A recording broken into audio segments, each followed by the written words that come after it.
There are two unique organs in the body of every human being. These organs are being shaped, which are uniquely located in the human body. Welcome on board. I am Rekia Mahmoud Awal, your guide on the program, Your Health. The kidney is a bean-shaped organ in the body that filters waste products. Unfortunately, many Nigerians do not know the function of the kidney and the implication of damaging the kidney through our lifestyle. This feature will tell us more on that. Kidney disease is gradually killing people more than malaria and HIV/AIDS. Notable personalities in our society have gone to the great beyond because of kidney failure. According to reports, 36.8 million Nigerians suffer from various stages of kidney diseases in Nigeria, meaning that 1 in 7 Nigerians is suffering from the disease. Experts have attributed the surging rate of kidney disease to increase in diabetes mellitus and hypertension. But more of the causes emanate from our lifestyles, especially on the food and other substance which we consume. After consumption, the price we pay is the failure of our kidneys to filter the unwanted substances in our body, which is supposed to pass through the urinary tract. However, at the discovery of this abnormality, kidney patients are placed on dialysis, a temporary measure for survival. Experts say that out of 50,000 patients scheduled for dialysis, less than 1,000 are on dialysis. The cost of managing a patient with kidney failure it's actually on the high side. Dialysis in our country is expensive. The patient has to go on the machine like twice or thrice in a week, which is a whole lot when you accumulate it. And when it comes to transplant as well, it's expensive. You get to cough out millions of naira to do transplants. So if you're poor and you don't have anyone to assist, it's like a death sentence. More worrisome in the social-economic implication of kidney diseases in Nigeria is the lack of standard kidney centers to handle kidney cases like dialysis and kidney transplant. We are not yet developed in this regard. We have not yet developed to treat, to prevent a complication associated with the vital organs, especially kidneys. We are getting there. We need more facilities to start doing the same. In terms of laboratory, we have laboratories that could help us with the tests we need for them when it comes to kidney disease. We have the experts on ground. What we just need to do is to train more doctors, to get more equipment, facilities. These deficiencies on experts and infrastructure seem to have rubbed off on the need to inform Nigerians of the dangers posed by kidney disease. Renal failure is a deadly, it's just going forward, but it could be reversed. But we have to enlighten our society. And then at the same time, we have to keep hope alive that kidney diseases could be prevented. Kidney diseases will also be controlled, and then the life expectancy of the kidney cases and the recipient of the kidneys definitely will be increased as much as possible. Government can help those people that are having this kidney disease by making sure that kidney disease is part of the National Health Insurance Scheme. And there's primary care, there's secondary care, and there's tertiary care. And most of the people, most Nigerians are under the primary health care. What I mean by primary health care means they'll come to treat maybe malaria, typhoid, and other things. But if they want to if they have a surgery, they'll not be able to pay for it because they cannot register for this secondary healthcare. And a person that has kidney failure might have to undergo dialysis. A person that has dialysis might spend 20,000 naira every day for dialysis. And imagine someone that is earning 50,000 naira as his salary and he goes for dialysis maybe 3 times in a week. The person will virtually finish all his salary on dialysis and will not be able to give back to his family, and the family might go on borrowing. And there's a popular adage that says, he who goes borrowing goes soaring. Already there is a deep fear looming on this disease because no one can tell who might be next in line for a dialysis. Taking into account the huge number of Nigerians with diabetes and hypertension, this fear can only be controlled once the government and relevant stakeholders in the health sector are able to tag kidney disease a menace. Our lifestyle tells a lot about the condition of our kidney, so let's live a healthy life to protect it. For more on kidney, let's take this feature titled The Success Story of Kidney Transplants and Lessons Learned. Kidney disease is a big threat to life, considering the rate at which kidney patients die every day. But for Bernard Owecho, a 40-year-old electrical engineer employee, his case is different. It tells of success of kidney transplant in FCT against the backdrop of medical tourism to India, which entails huge capital flight that is committed to the development of host country. Bernard's case began in 2014 with common symptoms like headache and chest pain. Now I feel better because now I can urinate very well. For the past 2 years, I have not urinated. And right now I can urinate on my own. At the first time, I discovered that I was hypertensive. It never occurred to me, I never knew. I was going about my normal work. And all of a sudden, I began to develop a headache. From headache to chest pain. From chest pain to stomach. And before I knew it, I began to pass blood in my stool. And I was wondering whether it is bile. He lived with these symptoms for a while without anyone discovering that his 2 kidneys were damaged. I was taken to a hospital in Lagos where I was admitted for 1 week. And to no avail, there was no solution until I came to Abuja. It was even a doctor, after he has tried in one hospital at Kuba.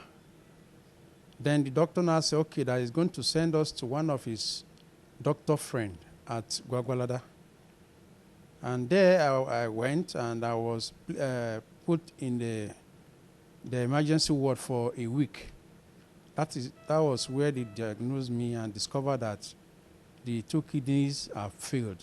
For close to 2 years, his life became miserable with dialysis as his wife lost her job in a bid to save his life. With only 70,000 naira and 30,000 naira monthly salary respectively for him and his wife, his company gave up support halfway. The dialysis is like an artificial kidney. What the kidney cannot do, the dialysis help us to do it in an artificial way. But you know, what God has created, an artificial thing cannot be compared. So the dialysis can only relieve us for a while, just maybe 2-3 days. Initially, my family were the one carrying the burdens. When everything has elapsed, they now summon my company, wrote letters to the MD of my company, pleading to them. And by the grace of God, they came into our assistance. And they have been carrying us along since all these years. I think my company has, if they did not spend if I remember vividly, they spent up to 6 million on me before they now finally pack up, that they cannot continue. Then my church now came in. That was how I was able to survive the dialysis, the money, until this transplant day. Every human is created with two bean-shaped kidneys, which filters waste product and ensure that blood circulation in the body is free from harmful organisms. When these functions cannot be performed in the body, it means the kidneys are damaged and a transplant need to be done to replace the damaged ones. However, getting a donor, someone who will voluntarily give away one of his or her kidneys, remain one of the greatest challenges in our encounter between life and death, with serious lessons to learn. The issue of donor is a big problem. It's really one. In fact, even if you have got your money and without donor, you have not started anything. The issue of donor is only by God's grace. Your friends might run away, your brothers might run away, because all might be afraid. But God will eventually bring somebody. And at the end of the day, when all hope was lost, a cousin of mine now emerged that he wanted to donate the kidney. And so he came. So he was the one that donated the kidney for me. I was shedding tears because all hope had lost. I never knew I was going to be transplanted. So when he came, and I looked at him, so I began to cry. Most lesson I learned, I will advise my colleagues, beware of what you take into your system. Beware of what you drink, what you smoke. I think that is a big lesson, so that I don't pray for anybody to have this, because it should not be meant for human being, because it's a disease that cannot be endured. As Bernard looks forward to return back to work, his story will leave marks of assurance that kidney transplant can be done successfully in FCT. Lessons learned from that feature there, but thank God it was a success story of the kidney transplant. Now, still to come is our interview segment with Dr. Oluwatoyin, a nephrologist who will be throwing more light on what kidney is all about. What is the function of the kidney? The kidney is a pair of organs in the body. We call them bean-shaped organs because they look like beans, bean seeds. And so they're a pair of bean-shaped organs you find within the human body. And their major function is to excrete the waste products of metabolism. In simple English, that means whatever we eat, the body utilizes what it can utilize, and what is not of benefit to the body must be passed out through the kidneys or through the urine. And so what the kidney does is to filter blood and retain whatever it thinks the body should keep and pass out what the body doesn't need in urine. We explain to our patients to think of the kidney as a sieve, the common kitchen sieve we have. And you think of pouring blood in the sieve lets go what isn't important to the body and keeps back what it thinks the body needs for growth or for utilization. And so in a nutshell, that's what the kidney does. What causes the kidney to stop working? When an individual has kidney disease, it's either one of two things majorly happening. It's either the kidney as a sieve, the sieve holes have become bigger, and so the things that should be retained in the body, especially important proteins, pass out into the urine. and we call those proteinuric kidney diseases. It shouldn't pass out protein, but protein is going out. Or we have a kidney filter that doesn't work at all. It doesn't filter things it should filter. And so it retains both the good things and the bad things within the body. Either of these situations can result in problems for an individual. If you're losing protein, you're losing vital protein in your urine, you can't have anything for growth. Proteins are involved in so many things within the body, regulating so many processes in the human body. And so those processes are affected, and an individual becomes sick because you're losing important things in urine.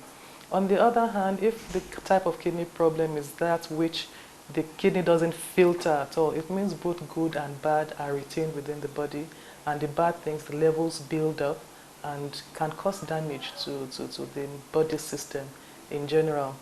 Also interestingly is that if the kidney disease began as one in which the sieve became big and you were losing a lot of protein, or individuals losing a lot of protein in urine, eventually the protein within the kidney destroys the structure of the kidney, and then eventually progresses to that in which the kidney can't even filter anything again. So yes, different mechanisms from the start, but at the end, they all end up in the fact that the kidney cannot filter at all, and you have the retention of waste products. And these are what cause problem in the patients. Causes of kidney failure will be what diseases or what conditions can cause kidney failure. That's how we look at it. I'd said infections, and so we have hepatitis can cause kidney problems. It causes kidney problems within it for us. HIV is a big one now, causing kidney problems. And we suspect that there are also still some infections people have repeatedly that are also a reason for kidney diseases within the Nigerian population. That is an area of research, because just like we said earlier, the burden is quite high, and we think there are some infections we're not picking or recognizing that may be a contribution to kidney problems. That's one on the hand of infection. I'd mentioned earlier also non-communicable diseases, hypertension, diabetes. Those are the big players in this regard. We must also not forget that there are inherited diseases of the kidney also that would predispose and lead to kidney disease and eventual kidney failure. Principal among which is what we call polycystic kidney disease, where the kidney has a lot of water-filled bags, and so it can't do its normal function. And then there are children or individuals who are born with abnormal kidneys. Either they are born with one kidney, or they are born with kidneys that don't separate during development, and they are born with different altered collecting systems within the kidneys. So we have infection to summarize: infectious diseases, HIV, hepatitis. You have non-communicable diseases, hypertension, diabetes being big players. And then you've got inherited diseases, common among which is what we call polycystic kidney disease, but it's just a bag, a kidney that has water-filled bags. It's a perception in the public that because there are two kidneys, one should fail before the other. But they receive blood supply at the same time. They function simultaneously, right from when a child is born. Both of them start working immediately. And so when we say a patient has kidney disease, we usually are referring to the fact that both kidneys are damaged, because that's what happens most times. All the time, actually, not even most times. Kidney disease affects both kidneys. The fact that there are two organs does not mean, in the case of kidney disease, that one will be affected and will leave the other. Both are affected at the same time. What are the symptoms of kidney disease? We advise that it's not a culture that's common yet in Nigeria, but we advise that people have annual checks. Chronic kidney disease in its initial stages is quite symptomless. And what would probably help in its detection is when people who go for regular checkups, you get to pick it early. By the time it progresses down, the patient has symptoms, the kidney disease is far gone. And the most common symptom you find is people wake up and say, oh, I woke up and my legs were swollen, or my feet are swollen. Oh, I woke up and someone told me, your face looks puffy. Why is your face puffy? And then getting tired. Because Although the principal work of the kidney is to filter blood to excrete waste products, the kidney also produces certain chemicals that are also important for the body. One of those chemicals is what helps in building red blood cells. What makes the color of blood red are red blood cells. And the kidney is instrumental in producing a chemical within the body that produces those cells. And so when the kidney becomes damaged and affected, it can't filter waste products and it also can't produce that chemical. And if it can't produce the chemical, then red blood cell levels go down and patient becomes tired, complains of being tired always. Oh, what I used to do before I can't do. I get tired easily. I walk from here to there and I'm panting and all that. And then another principal symptom is the fact that urine production reduces. Remember I said it's a filter, it lets things pass through. When it becomes affected, it just can't filter anymore, and so nothing comes through. And patients usually notice initially that the volume of urine they are passing is reducing. And then when they reach what we call end-stage renal disease, meaning the kidney has finally packed up, most of them don't make any urine. In a day, they may make less than 10 mils or 50 mils of urine. So those are the principal symptoms. But to emphasize that it's better if we inculcate this habit of annual checkup to pick this disease earlier, because it can be there symptomless initially before it progresses, and it can be caught early. When they come to the hospital, if it's suspected from the symptoms, the appropriate tests will be done. How is kidney disease treated? The goals of treatment are one, to retard progression is how we call it, is to delay how the kidney function declines, while at the same time identifying what the risk factor was in this patient or what the predisposing factor was in this patient and taking care of it. For example, you have a 60-year-old or a 55-year-old hypertensive who has come to your clinic with kidney disease. You have two goals. One, you want to make sure you control the hypertension, which is the risk factor for the kidney disease, and you want to make sure that you delay the decline in kidney function that's going to happen. The decline in kidney function is inevitable. If it's damaged, it's just a matter of time. It will progress and eventually go to end-stage renal disease. What we do as nephrologists is to try and delay how fast things progress. So if this individual will have progressed to end-stage renal disease in 13 or 14 months without treatment, we try and delay this for beyond that, 24 months, if we're lucky, 36 months, if we're lucky, 48 months. And so those are the goals of treatment. You treat what the risk factor is, or the predisposing factor, if you can identify it, and you treat the you delay progression. You delay progression by giving antihypertensives. The dice or the interplay between kidney disease and hypertension is such that hypertensive people can develop chronic kidney disease. But chronic kidney disease also, as a complication, has hypertension as a complication. So it depends on which is coming first and which you're picking first. Hypertension is something you must deal with. And then all the metabolic complications, that anemia I mentioned before, they have phosphate problems because the kidney can't excrete that phosphate again, it increases. We address that. And when they get to end-stage renal disease where the kidney can no longer perform its function at all, then we offer them dialysis. Kidney disease we put in stages 1 to 5. Usually the best thing is for patients in chronic kidney disease stage 4 to have what we call a preemptive transplant. You don't have to go on to dialysis and then from dialysis go to transplant. You can go straight on from chronic kidney disease. When you reach stage 5, before you start your dialysis, you get a transplant instead. The outcomes are better in such patients. But because of cultural and social issues around donors, relatives not wanting to donate and all that, most of our patients will inevitably go on to have dialysis before they have an eventual transplant. But one can have a transplant without going through the process of dialysis when you have kidney failure. Is there a class of people likely to get kidney disease? It's classless. It happens to anybody. You might say the poor man would have more of infection-related kidney disease, and the big man will have hypertension, diabetes, kidney disease, but it's classless. It knows no class. It knows no race. It knows no gender. Well, that is how far we can go on today's edition of Your Health. And we are sorry we will not be able to bring you our feedback and questions segment. But however, you can still send your contributions to our email, yourhealthnta@gmail.com. Remember to live a healthy lifestyle so that you can avoid kidney failure and bitter lessons.